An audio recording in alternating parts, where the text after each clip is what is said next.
Então vamos comigo a Ezequiel 47. Hoje eu vou encerrar esta série de mensagens. Se eu não, na minha contagem não está errado, eu acho que essa é a sexta mensagem dentro de Ezequiel 47.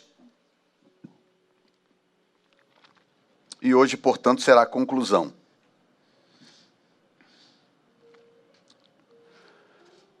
Glória a Deus.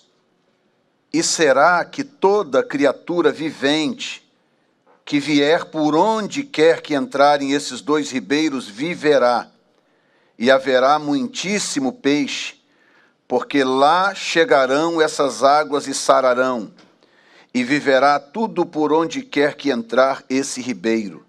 Lembra que esse ribeiro é o fluir da presença de Deus. Será também que os pescadores estarão juntos dele. Desde Engede até Englaim haverá lugar para estender as redes. O seu peixe, segundo a sua espécie, será como o peixe do mar grande, em multidão excessiva.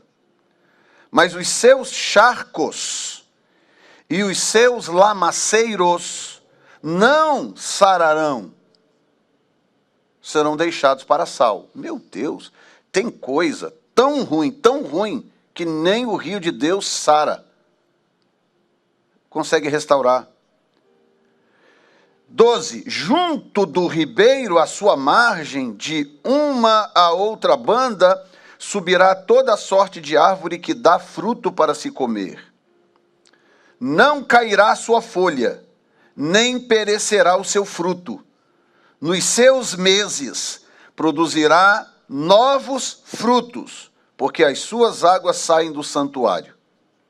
E o seu fruto servirá de alimento e a sua folha de remédio. Pode sentar o casal. Pai, nós muito obrigado. Nós consagramos a Ti esta palavra, apresentamos a Ti a Tua palavra nesta manhã, para que ela possa gerar em nós a transformação que nós necessitamos. Em nome de Jesus, amém. Graças a Deus. Quero abençoar os nossos internautas, os irmãos que acompanham o nosso canal. Já passamos de 1000 inscritos no canal da igreja. Deus abençoe vocês. E se você não é inscrito, se inscreva no canal, deixa o like no canal. Vamos fazer crescer esse canal para que outras pessoas sejam abençoadas pelo Senhor através do que Ele está fazendo aqui nesta casa. Muito bem, eu comecei lá atrás, 6, 7 semanas atrás, falando sobre o fluir do rio de Deus, vários aspectos desse texto de Ezequiel capítulo 47, e tudo está ligado ao fluir deste rio, porque o texto gira em torno desse rio, que começa a fluir no capítulo 47, do versículo 1 em diante. E não sei se vocês lembram, há 3 mensagens atrás, eu falei sobre a conexão do fluir do rio com a manifestação da glória de Deus. Porque no capítulo 43, Ezequiel diz que ele viu a glória de Deus voltando para o templo. Agora, quem não lembra ou não sabe, no capítulo 8 de Ezequiel, no próprio livro de Ezequiel, Ezequiel assiste a glória de Deus saindo do templo. Nós vamos começar agora, daqui a 2 domingos, nós vamos começar... 3 domingos, nós vamos começar a revista Cativeiro Babilônico. E eu peço encarecidamente que você venha na escola dominical, para você entender essas coisas que eu estou explicando. A revista que vem vai falar exatamente do que eu estou te dizendo agora. O povo de Judá pecou contra Deus, abandonou o concerto, abandonou a aliança do Senhor, e esse povo começou a servir outros deuses, praticar idolatria.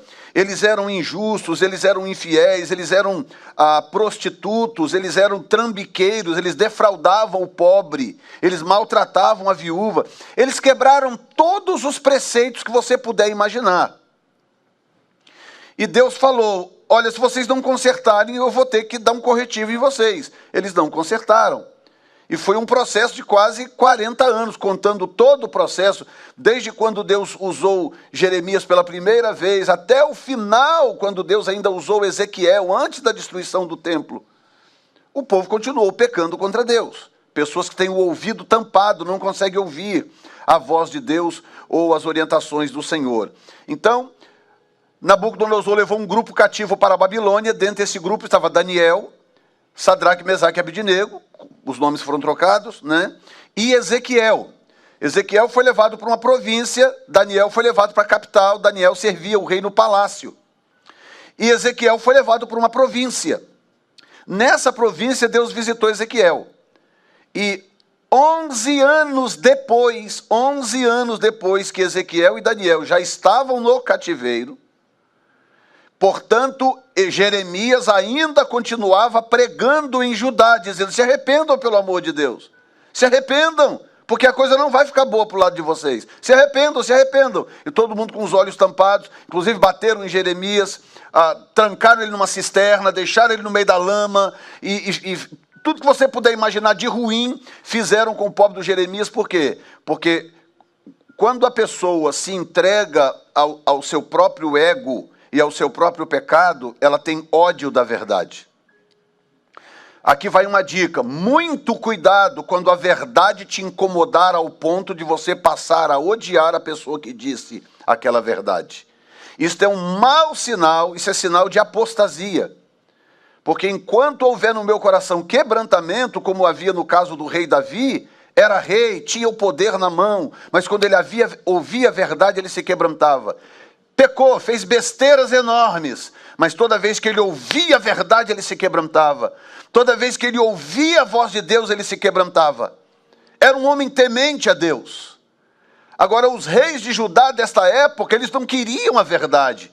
Para você ter uma ideia, eles chegaram a ponto de se cercarem dos seus próprios profetas. Eles angariaram para si profetas que profetizassem o que eles quisessem ouvir, que profetizassem aquilo que soava bem aos seus ouvidos. Isso naquela época. Imagina nos dias de hoje. Paulo disse que sobreviriam tempos angustiosos no tempo do fim, porque os homens seriam amantes de si mesmos e ajuntariam para si mestres, para dizerem aquilo que eles bem quisessem, porque eles teriam comichões nos ouvidos. Tem alguém me ouvindo nesta manhã? Glória a Deus por aqueles que ainda amam a verdade. Você não precisa acertar todas para amar a verdade. Ao amar a verdade, você sempre voltará para o caminho da verdade. Sempre, você nunca se perderá. Aí o que acontece? 11 anos depois. Gente, não é muito tempo não, 11 anos. O que você acha? 11 anos não é muito tempo? 11 anos depois, está Ezequiel à beira do rio Ulai, na Babilônia. Deus pega Ezequiel pelos cabelos, em arrebatamento de espírito, leva Ezequiel para Jerusalém e fala: Ezequiel, por quê? Ezequiel era profeta. E a Bíblia diz, ouçam isso, a Bíblia diz: Deus não fará coisa alguma sem antes revelar o seu segredo aos seus servos, os profetas. Você tem noção da importância de ter um profeta de Deus na sua vida? Você tem consciência disto? Da importância de algo dessa natureza?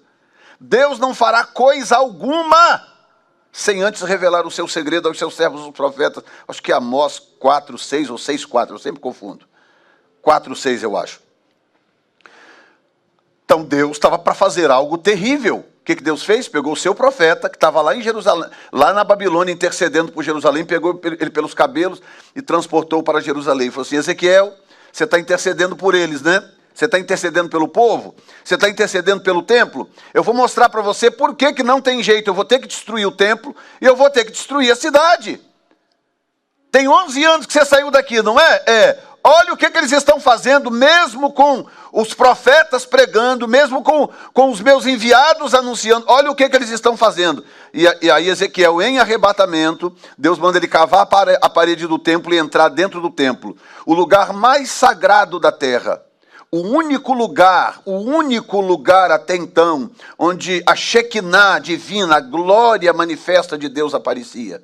O que eles fizeram? Eles pintaram nas paredes os deuses babilônicos, animais, símbolos de animais. Eles entraram, os sacerdotes do Senhor a classe santa, que deveria ser santa, e que os únicos que podiam entrar dentro do templo, eles se corromperam tanto que eles pintaram nas paredes do templo as figuras dos deuses babilônicos.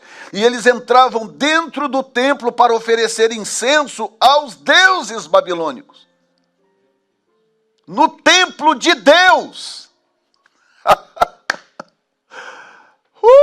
Meu Deus. É mais ou menos, não assusta não, mas eu preciso dizer, é mais ou menos como pegar o seu cônjuge com outro ou outra no seu quarto. Captou agora a gravidade? Ou seja, aliás, Deus usa esse simbolismo em Ezequiel 16. Deus usa exatamente esse simbolismo que eu estou falando aqui.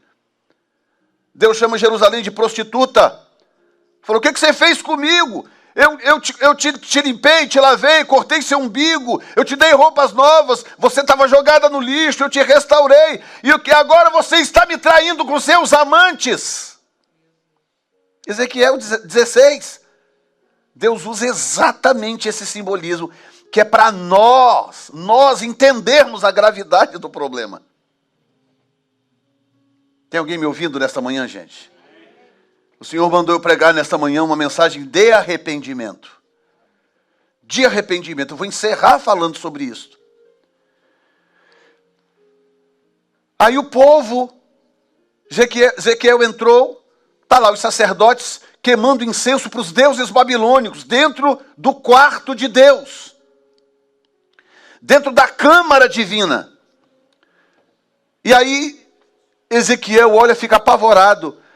As mulheres, os homens, que eram um ambiente separado, os homens entravam no templo, como o templo fica virado para o oriente, a frente do templo fica virada para o oriente, e o oriente é onde nasce o sol, eles estavam corrompidos, agora eles adoravam o deus, a deidade solar, que era um deus babilônico. Então o templo está atrás, o templo está lá atrás, eles deveriam estar virados para o templo, porque lá está o altar do sacrifício. Eles davam as costas para o templo para adorar o sol que nascia. E na corte das mulheres, do lado de fora, tinha uma imagem de uma deidade babilônica chamada Tamuz, e elas adoravam, choravam por Tamuz, porque dizia a lenda que ele era tão lindo, tão lindo, tão lindo, tão lindo, que ele causava comoção das mulheres. Então as mulheres se derramavam em choro aos pés da estátua de Tamuz. Deus mostrou aquilo para Ezequiel e falou, viste, filho do homem. Lembra da história do viste? Viste, filho do homem, por que eu vou ter que destruir o templo e a cidade? Porque eles não se arrependem, eles não mudam, eles não se arrependem. Eu vou ter que destruir o templo e a cidade. E aí Deus mostra para Ezequiel, dizendo o seguinte, olha, agora observe o que vai acontecer daqui para frente. Isso é a partir do capítulo 8 de Ezequiel, capítulo 8, 9 e 10. Aí Ezequiel assiste a glória de Deus sendo retirada do templo. Portanto, isso significa que eles estavam praticando todas aquelas abominações diante da glória de Deus. Vocês estão entendendo, gente? Diante da glória, diante da presença manifesta de Deus. A glória de Deus ainda estava no Santíssimo Lugar. Aí Deus falou, olha agora, observa o que vai acontecer. Aí aparece um dos querubins que ele viu na visão, querubim de 4 faces, porque eles são seres de glória, criados para lidar com a glória. E então ele observa quando a glória sai do Santíssimo Lugar, vem para o átrio, porque o átrio é o lugar do sacrifício. Sem sacrifício não há relacionamento com a glória de Deus. Começar pelo sacrifício de Jesus. O sacrifício de Jesus é que torna a nossa relação com a presença de Deus possível. Amém? Número 2, o nosso próprio sacrifício. Romanos 12 diz, ei, sacrificai os vossos corpos. Oferecei os vossos corpos em sacrifício santo e agradável a Deus. Sacrificar o corpo, bater nesse corpo, esmurrar esse corpo.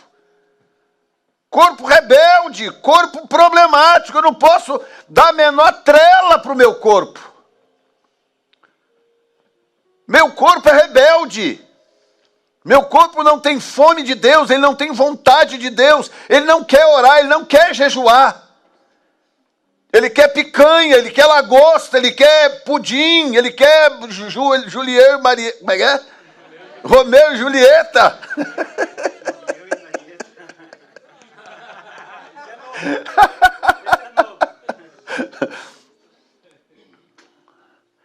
Meu corpo não quer nada disso. Estão entendendo, gente? O meu corpo quer me arrastar para o buraco. Aí o Senhor diz: ei, ofereça o seu corpo em sacrifício vivo, santo e agradável a Deus. Toda vez que você fala, eu acho que eu vou na igreja orar, e o seu corpo fala, fica quieto nesse sofá aí, rapaz, assiste esse programa que está tão bom. Isso é o seu corpo te arrastando para o buraco, te levando para o buraco. Toda vez que você fala, vou jejuar, no final agora eu vou anunciar um jejum, agora para o final do mês, 28 de setembro. O seu corpo vai dizer, que jejum que nada, você precisa comer, você está fraquinho. É que o seu corpo te arrastando para o buraco. Ele não quer o seu bem, seu corpo não quer o seu bem. É o seu espírito que quer o seu bem. É o seu espírito que quer o Espírito de Deus. E Paulo disse, o Espírito testifica com o nosso Espírito que somos filhos de Deus. Para não nos deixar esquecer que essa matéria é tudo aparência. A realidade está dentro de nós. Mandei para os adolescentes um vídeo sobre um rapaz. Cresceu dentro da igreja e teve uma experiência de ir ao inferno. Morreu, ele sofreu um acidente vascular cerebral e morreu. Ficou morto por um período. E era um rapaz que cresceu dentro da igreja, a família era evangélica, mas ele não tinha vida com Deus, não tinha compromisso nenhum com Deus. Portanto, foi parar no inferno. E ele conta a experiência dele, o que é chegar no inferno. Quem quiser depois desse vídeo, pede para a DG que ela manda para vocês. Uma história real, porque o rapaz morreu. Se a pessoa fala, eu tive um arrebatamento, ok, acredita ou não acredita? Talvez, aí depende muito do caráter da pessoa, do testemunho, mas o cara morreu. Tá? Morreu. Aí não tem como, gente. Tem que ser verdade a história. E aí foi parar no inferno. E aí ele conta, ele fala assim, ele fala desse jeito. Ele dando testemunho para um pastor, ele fala assim, imagina qual é a pior dor que você já sentiu na vida, a pior de todas. Junta aí umas 4, 5 das piores dores que você já sentiu na vida. Aí ele pega e diz assim, isso não é nada diante da dor que você sente no inferno. Porque o nosso corpo espiritual, o homem espiritual, ele é muito mais real do que o físico, do que o natural. A dor do espírito é muito maior, assim como o prazer no céu é muito maior. Porque o que o espírito é capaz de sentir é disparadamente maior do que o corpo é capaz de sentir. Estão entendendo, gente? Mas o corpo quer nos enganar, o corpo quer nos fazer achar ou entender que a realidade ou o absolutismo são as coisas físicas e materiais. Não, elas não são. Apresente o vosso corpo, os vossos corpos como sacrifício santo e agradável a Deus, que é o vosso culto racional. Ele diz, e não vos conformeis. Olha só, diga, não posso me conformar. De novo, não posso me conformar com este mundo. Ele diz, não vos conformeis. Vocês estão entendendo que isso é uma batalha diária? Isso é uma batalha diária. Você acorda de manhã e você já está, the battle is on. Quando você acorda pela manhã, a batalha já está lá, meu amigo. É todo dia. Não tem trégua. Você abre o computador, tem lá um pop-upzinho pedindo para você clicar ali. Você clicou ali, o abismo está aberto. Alguém que te faz um elogio que às vezes o cônjuge não fez em casa, vem lá e faz aquele elogio para pegar você exatamente ali. Ali está o seu abismo. A Bíblia diz, não se conforme com este século, transformai-vos pela renovação do vosso entendimento.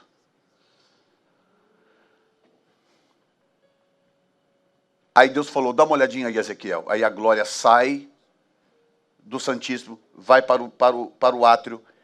Do átrio ela salta para a porta de entrada. A glória de Deus parece um ser vivo. Ela salta para a entrada do santuário. Aí o querubim alça voo, para numa certa altura. A glória salta para cima do querubim. E o querubim bate asas e vai embora com a glória de Deus. Dali para frente, nunca mais a glória de Deus foi vista no templo, a não ser quando ela entrou com 2 pernas andando.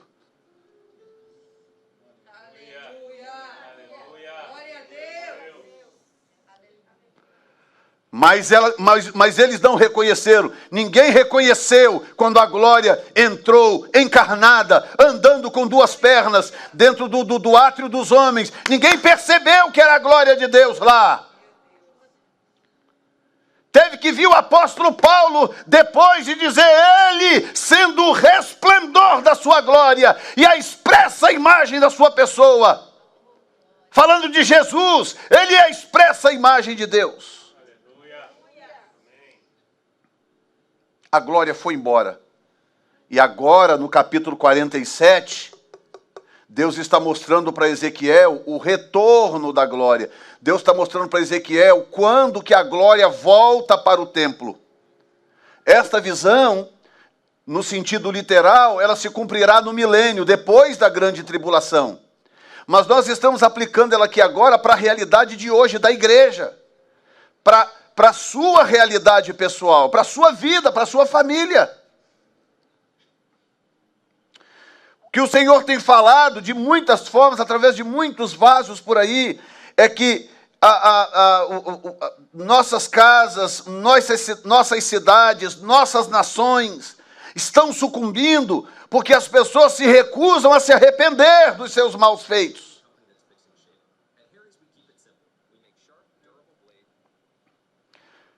Elas se recusam a se arrepender. E tudo que Deus está pedindo é arrependimento. Arrependimento. Por quê? Porque Deus tem um plano. Diga comigo, Deus tem um plano comigo.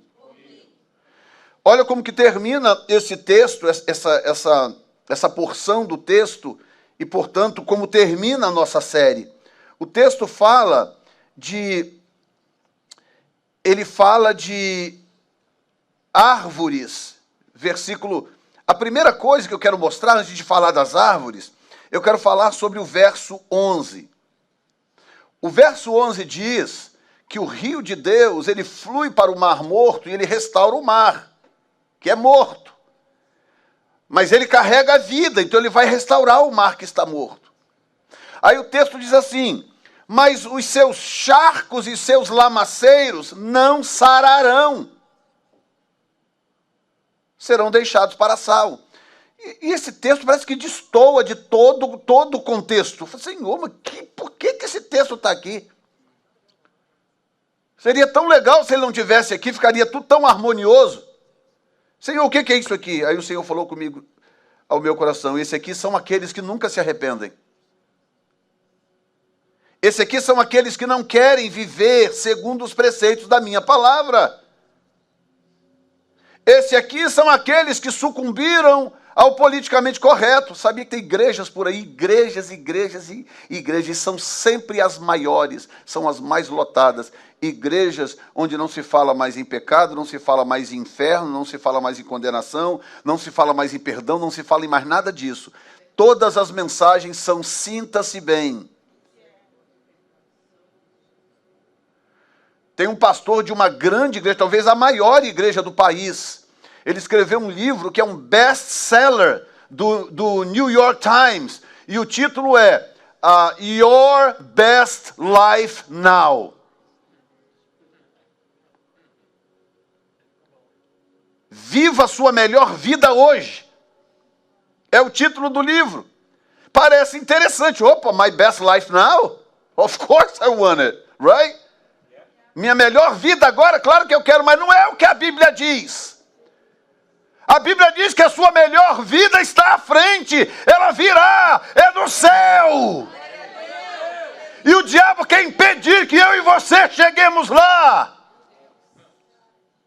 Porque a Bíblia diz que estreita é a porta e apertado é o caminho que leva para a salvação. E larga, espaçosa é a porta e largo o caminho que leva para a perdição. E o texto termina dizendo, e muitos são os que entram por ele.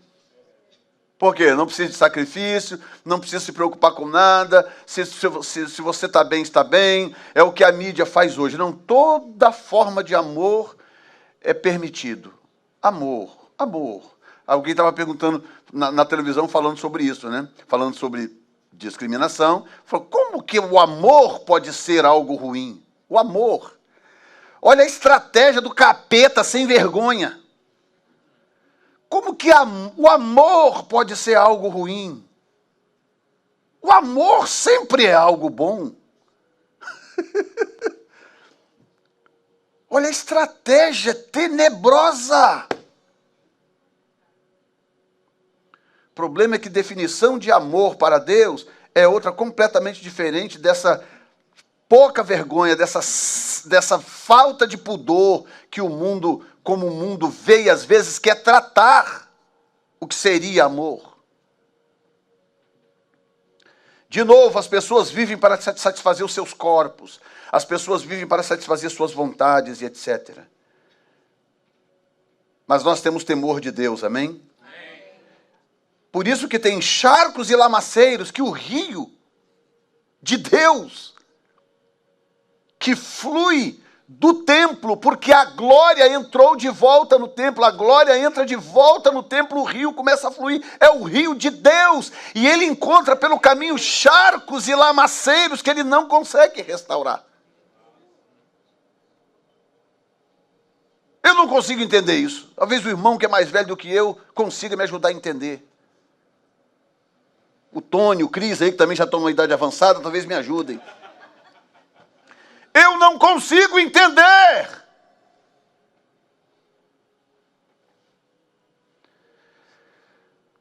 Aí o verso 12 diz assim, e junto do ribeiro à sua margem, de uma outra banda, subirá toda sorte de árvore, que dá fruto para se comer. Então aqui está o âmago desta mensagem. O que Deus tem feito por você ultimamente? Deus tem feito coisas boas por você? Deus tem te abençoado? Amém. Você tem experimentado a presença de Deus? Deus tem estado presente aqui no nosso meio? Amém. Sim.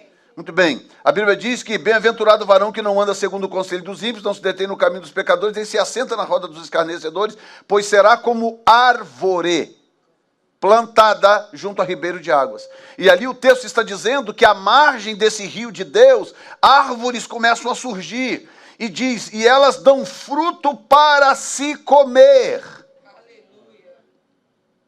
E é aqui, nós vamos terminar essa série com esta pergunta, que tipo de fruto nós estamos produzindo para as pessoas que estão à nossa volta?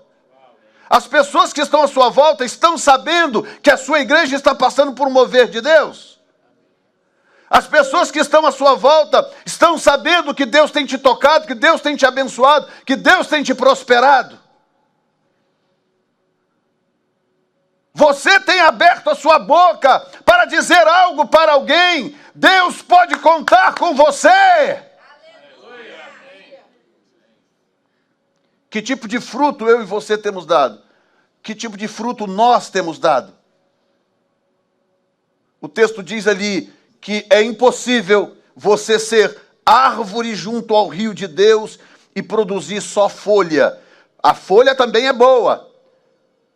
Eu posso explicar isso uma outra hora, porque o fruto diz aquilo que você produz. A folha diz aquilo que você é. A folha é o seu caráter, são os seus traços de personalidade, tem a ver com a sua natureza. O fruto é aquilo que você produz para o outro. A árvore não produz fruto para si mesmo. Eu nunca vi uma árvore comendo o seu próprio fruto. A árvore não produz fruto para si mesmo. Tudo que uma árvore produz em termos de fruto é para o outro. Outra coisa, você já viu alguma árvore reclamando quando alguém vai lá e arranca um fruto dela? Que não precisa nem de delicadeza, né? Ô, dona árvore, tudo bem? Ó, desculpa, eu vou tentar puxar essa maçã aqui, tá? Pode? Ó, com muito jeitinho. Porque senão a árvore reclama. É assim, Sônia?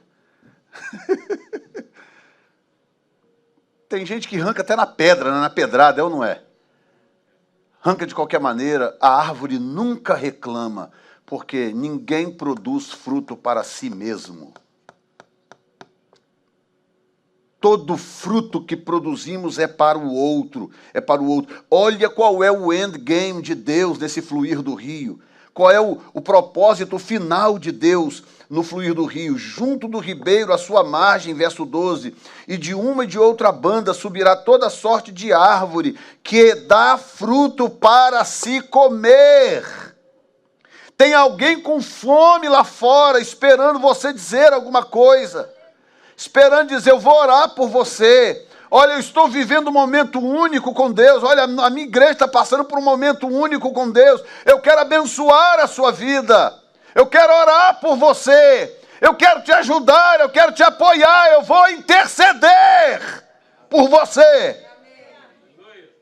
Deixa eu te alimentar espiritualmente. Toda sorte de árvore que dá fruto para se comer, ponto e vírgula, não cairá a sua folha, nem perecerá o seu fruto. Não cair a folha significa que você não será perfeito, lógico, mas ninguém vai encontrar no seu caráter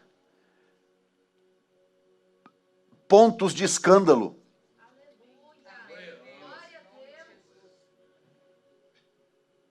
Não cairá a sua folha. A folha de uma árvore é o que há de mais frágil. Quando vai chegando o inverno, qual é o primeiro que vai para o pau? As folhas. Dá uma olhadinha em volta para você ver se já não está tudo meio amareladinho, meio estranho assim. E a Zanda que fala, né? Embaçado, né? Desmaiado. Tadinha, as árvores estão desmaiadas, estão embaçadinhas. Por quê? Elas estão detectando, por causa de um relógio biológico que está dentro delas, elas estão detectando que está vindo uma escassez de alimento. O solo congela, diminui o acesso à água, uma série de coisas. Então, ela sabe, opa, está vindo aí uma escassez, eu preciso liberar aquilo que não é essencial. E elas começam a liberar as folhas. Começa a cair. Aqui está dizendo que a sua parte mais frágil, que seriam as folhas, é o seu caráter.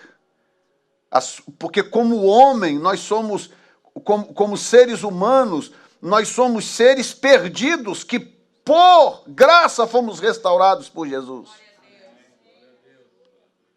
E a Bíblia está dizendo, se você crescer à margem do rio de Deus, até as suas folhas, que são a parte mais frágil, não cairão. Ninguém vai encontrar em você pontos de escândalo para questionar. Afinal de contas, cadê o teu Deus? Afinal de contas, você não é da igreja, você não diz que é crente. Isso não vai acontecer, porque o Senhor te guardará, a mão do Senhor estará sobre você, Ele te protegerá, igreja. E Ele diz, nem perecerá o seu fruto. Que coisa linda, você dá um fruto hoje, daqui a 10 anos, 15 anos, olha o fruto lá. Você ganhou alguém para Jesus, ganhou. Sabe o que os fariseus faziam no tempo de Jesus? Jesus diz, vocês são escribas e fariseus hipócritas, vocês rodam o mundo para fazer um prosélito, e quando vocês fazem, vocês tornam ele 2 vezes filho do inferno. Olha que doideira, você ganha o cara para Jesus, a pessoa para Jesus, depois destrói a pessoa com o seu próprio testemunho. No Brasil tem tanto disso, aquelas igrejas ultra radicais, aquelas igrejas pentecostais xiitas do Brasil. Júbilo no céu quando o pecador se arrepende. Mas só no dia que se arrepende, porque depois é um inferno. Não pode nada, que não pode ser lá, não pode isso, não pode aquilo, não pode botar o pé numa bola, não pode andar de bicicleta, não pode. Transforma a vida da pessoa no inferno. A Bíblia está dizendo, você precisa do rio de Deus, porque se você estiver plantado junto a este rio, o seu fruto nunca, jamais perecerá. Amém. Digam glória a Deus. Glória a Deus. Diz que nos seus meses produzirá novos frutos. Porque aqui é símbolo da árvore da vida, né, que produz um fruto por mês. Agora, que fruto é esse, hein? Um por mês. E esse fruto alimenta as nações. Vírgula, porque as suas águas saem do santuário. Olhem para mim aqui pelos próximos 15 segundos. Nós estamos muito adiantados. Diga comigo, porque as suas águas saem do santuário. O que o diabo vai tentar fazer conosco? O instrumento número 1 do diabo para destruir pessoas é o orgulho e a soberba. Esse é o instrumento número 1. Foi dito isso, inclusive, aqui na escola dominical. Instrumento número 1. O que o diabo faz? O diabo tenta isolar você do corpo. Se ele conseguir isolar você do corpo, ele nem precisa perder tempo com você, ele vai atacar outro, porque você vai definhar sozinho, por conta própria. Está entendendo? O que acontece com esse raminho de trigo aqui? Bonitinho, né? Inclusive tem trigo aqui dentro. Muito bonitinho, é ou não é? Mas está seco. Está morto. Por que ele está morto? Porque ele foi desconectado do corpo. Ele foi tirado da lavoura, ele foi separado do ambiente que o sustentava. Por causa disso, ele está morto. O instrumento de Satanás é esse, é separar você do corpo. Porque se ele separar você do corpo, ele vai atacar o outro que está mais forte, porque ele vai deixando secando por conta própria. Ele vai deixando você secando sozinho. Por quê? Porque o rio não flui. Não é um rio pessoal que flui da sala da sua casa. Não é um rio privado que flui do seu quarto, que flui da pia da sua cozinha. Não, esse rio flui do santuário. Esse rio flui quando a coletividade está conectada, quando nós estamos juntos como povo de Deus. Pastor, mas o senhor falou no culto passado que as águas fluem de dentro de nós. Jesus falou que fluirão rios de águas vivas. É verdade, mas flui porque estamos conectados como um povo, um corpo. Se você se desconecta, você perde a relação com Cristo, porque o próprio Cristo nos orienta a não nos afastarmos do corpo.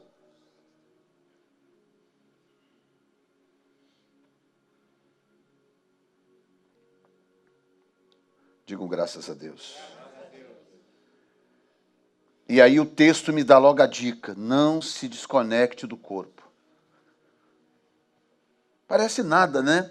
Mas pensa comigo, o que os demais estão fazendo por aí afora no dia de celebrar a ceia do Senhor, de celebrar a graça do Senhor sobre a minha vida e a sua vida? Eu sei que cada caso é um caso, pode ter um caso ou outro muito justificável. Mas vocês acham que todos que faltaram nesta manhã têm uma justificativa para estar ausente de um culto de ceia do Senhor? Você acha realmente que todo mundo tem uma justificativa? Ou será que são pessoas que ainda não entenderam a importância da conexão do corpo?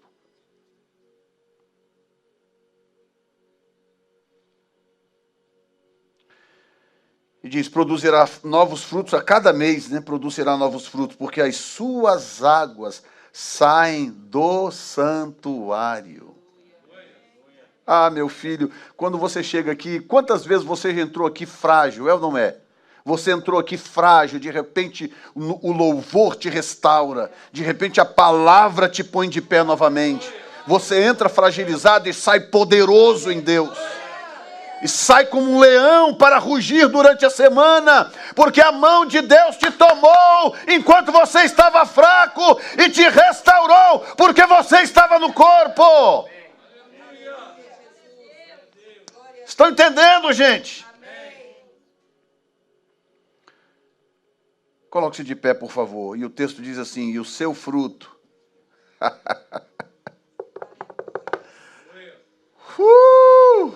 Coloca aí o verso 12, o final do verso 12, põe para mim aí. Olha isso, gente. Eu termino essa série com muito pesar. Até que eu gostaria de pregar aí mais um pouco. Está errado, não é isso aí não. Ezequiel 47, 12. Ok. Olha isso, gente. Junto ao rio e a sua margem, de um e de outro lado, nascerá toda sorte de árvore que dá fruto para se comer. Não cairá a sua folha, nem acabará o seu fruto. Mas nos seus meses produzirá novos frutos, porque as suas águas saem do santuário. Ponto e vírgula. Escuta isto. E o seu fruto servirá de comida, e a sua folha de remédio.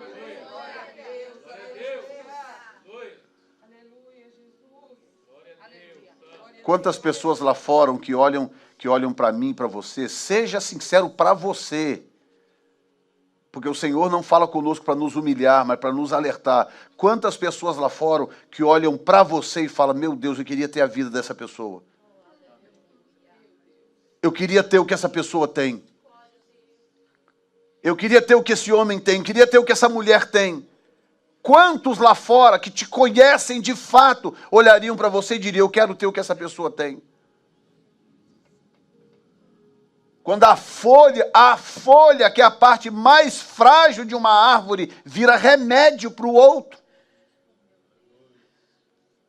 Sabe, quando o seu testemunho, você pode ter um testemunho escabroso, esse não é o ponto, não é isso que a Bíblia está dizendo. Aliás, por pior que seja o seu testemunho, se Jesus te transformou, ele se torna uma potência nas mãos de Deus. Seu testemunho pode ser usado para transformar a vida de muita gente, são as folhas. É a parte frágil de você. Deus usa aquilo para curar o outro, remédio. Você poder contar a sua história, dizer: eu passei por isso, por aquilo, e aquilo servir como restauração para a vida do outro.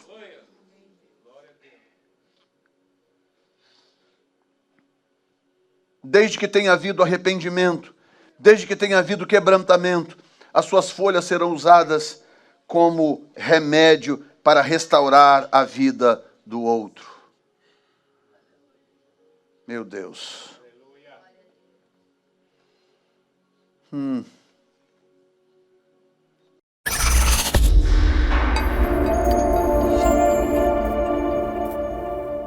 E dia 28, ao pôr do sol, é o Yom Kippur. O que é Yom Kippur, pastor? Yom Kippur é a virada de ano judaico. Por que ele é importante? Porque na Bíblia ele é chamado de festa da expiação. É a data no calendário judaico que, segundo a Bíblia e a tradição judaica, a data em que Deus decide o destino das pessoas. Tá? Então, na virada, no pôr do sol do dia 28, começa o Yom Kippur. A celebração acontece por 2 dias, portanto, 28, 29 e 30. No pôr do sol do dia 30, termina a celebração do Yom Kippur. E eles adicionam mais 8 dias que eles chamam The Days of Awe. São os dias de estar maravilhado. Porque esses 10 dias, do pôr do sol do dia 28 ao setembro é 30, né? Vai ser segunda, terça e quarta, 28. Pois é, mas são 10 dias, vai até dia 7. Então, do pôr do sol do dia 28 de setembro ao pôr do sol de sábado, são 10 dias que a Bíblia chama de os dias de estar maravilhado. Porque essa é a janela do ano em que Deus julga as intenções do coração. Alguém está me ouvindo, gente? Vocês acreditam na Bíblia inteira? Estou dando para vocês aqui um segredo de Deus. Tá? É dentro dessa janela do Yom Kippur que Deus julga as intenções do coração. Portanto, não é uma boa época do ano para você maltratar Deus. O que você acha? Para você tratar Deus de qualquer maneira. Não é. Então, eu estou convocando a igreja para 10 dias de oração e jejum. Nós vamos começar o jejum no dia 28 e vamos terminar o jejum no dia 7 de outubro. Amém? Amém. Orando, nós já estamos aqui todos os dias das 8 às 8h33, exceto domingo, que a gente faz mais cedo para liberar também o povo mais cedo. Então, hoje, nós vamos estar aqui na igreja das 7 às 7h33. Tá? E, pastor, por que 33 minutos? Deus o sabe. Tá? Deus sabe, porque nós estamos só obedecendo. Então, 7 horas, oração aqui das 7 às 7h33. E, portanto, nos dias do Yom Kippur, nós vamos continuar orando como já estamos fazendo e vamos adicionar o jejum. 10 dias de jejum e quebrantamento, arrependimento. Pelo amor de Deus, se você tem alguma coisa para se arrepender, se arrependa. Não fica guardando coisa com você. Tudo que Deus está pedindo é arrependimento. Se arrependa. Amém? Deixa Deus te abençoar, deixa Deus te exaltar, te prosperar e te abençoar para a glória do Senhor. Amém, irmãos? Amém. Esqueci alguma coisa, minha rainha? Não? Então vamos ficar de pé, vamos terminar o nosso culto.